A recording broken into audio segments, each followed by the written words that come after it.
తెలంగాణలో రైతు భరోసా పథకం కింద నిధుల విడుదల ప్రక్రియ రైతుల్లో ఆందోళన రేకెత్తిస్తుంది. మార్చి 31, 2025 లోపు అర్హులైన రైతులందరికీ రైతు భరోసా నిధులు జమ చేయాలని లక్ష్యంగా పెట్టుకుంది. అయితే ఇప్పటి వరకు 4 ఎకరాల లోపు భూమి ఉన్న రైతుల ఖాతాల్లోనే నిధులు జమ అయ్యాయి. 4 ఎకరాలకు పైబడిన రైతులకు ఇంకా సాయం అందలేదు. మార్చి 31 ఆదివారం కావడంతో ప్రభుత్వ సెలవు ఉంది. ఆ రోజు నిధుల బదిలీ సాధ్యమవుతుందా అనే సందేహాలు వ్యక్తమవుతున్నాయి. దీంతో ఈ విషయంలో ప్రభుత్వం ఏం చేయబోతుందనే ప్రశ్నలు తలెత్తాయి. రైతు భరోసా పథకం కింద రైతులకు ఎకరానికి ఏటా 12,000 చొప్పున 2 విడతల్లో 6,000 చొప్పున అందిస్తామని ముఖ్యమంత్రి రేవంత్ రెడ్డి జనవరి 24, 2025న ప్రకటించారు. ఈ పథకం జనవరి 26 నుంచి అమల్లోకి వచ్చింది. మొదటి దశలో 4.41.911 మంది రైతులకు 9.48.333 ఎకరాలకు గాను 569 కోట్లు జమ చేశారు. రెండో విడతలో 1.126.54 కోట్లు 17.03 లక్షల మంది రైతుల ఖాతాలో వేశారు. అయితే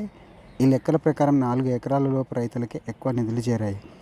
4 ఎకరాల పైన ఉన్న రైతులకు ఇంకా సాయం రాకపోవడంతో ఆందోళన వ్యక్తమవుతుంది. మార్చి 26 తేదీన హైదరాబాద్ నివేదిక ప్రకారం 4 ఎకరాల లోపు ఉన్న కొత్త, పాత రైతుల ఖాతాలో నిధులు జమ అవుతున్నాయి. 4 ఎకరాలకు పై ఉన్న వారికి ఈ నెల ఆఖరులోగా డబ్బులు జమ చేస్తామని ప్రభుత్వం తెలిపింది. కానీ మార్చి 31న సెలవు దినం కావడం, ఈ గడువు పూర్తి కావడం కష్టమని విశ్లేషకులు అభిప్రాయపడుతున్నారు. ఈ పరిస్థితుల్లో ప్రభుత్వం గడువును ఏప్రిల్ మొదటి వారం వరకు పొడిగించే అవకాశం ఉందని అంచనా వేస్తున్నారు. గతంలో రైతు బంధు పథకంలో ఇలాంటి సమస్యలు జరిగిన సందర్భాలు ఉన్నాయి. రైతు భరోసా కింద అన్ని అర్హతలు ఉన్నట్లు అందరూ రైతులు నిధులు చేరాలని ప్రభుత్వం భావిస్తున్నట్లు తెలుస్తుంది. తాజా సమాచారం ప్రకారం వ్యవసాయ శాఖ మంత్రి తుమ్మల నాగేశ్వరరావు 3వ విడతలో నిధులను త్వరలో విడుదల చేస్తామని చెప్పారు. కానీ 4 ఎకరాల పైన భూమి ఉన్న రైతుల విషయంలో స్పష్టత రాలేదు. ఆదివారం, సోమవారం బ్యాంకులకు సెలవు కావడంతో 4 ఎకరాల వరకు ఉన్న రైతులకు నిధులు జమ కాలేదు.